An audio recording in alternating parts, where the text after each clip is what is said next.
Isa na namang most wanted sa bayan ng Pastrana, Leyte ang nadakip sa ikinisang operasyon ng Leyte Police Provincial Office. Ang suspect ay kabilang sa top 3 municipal most wanted person ng nasabing bayan at nahuli sa Barangay Bahay, Pastrana, Leyte. Narito ang ulat ni Patrol Woman Camberley Flores.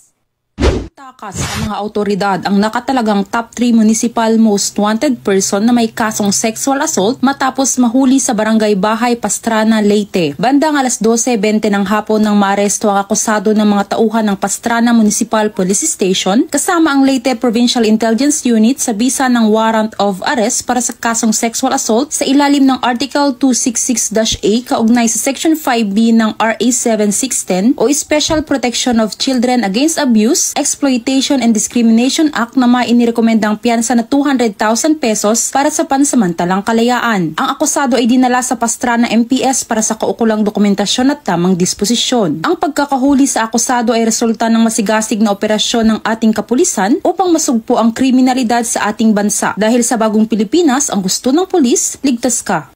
Mula dito sa Eastern Visayas, ako ang inyong PNN correspondent, Patrol Woman Flores, alagad ng batas, tagataguyod ng Balitang Pulis.